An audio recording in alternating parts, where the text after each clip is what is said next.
Gyertek velem meglocsolni a paprikákat. Jaj, kicsit túlment, ebből le kell innom.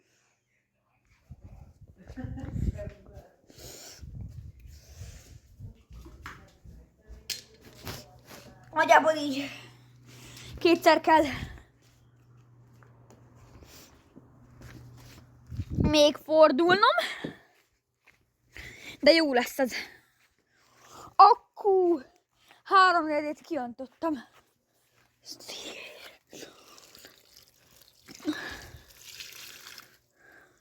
Jön a második fordulat.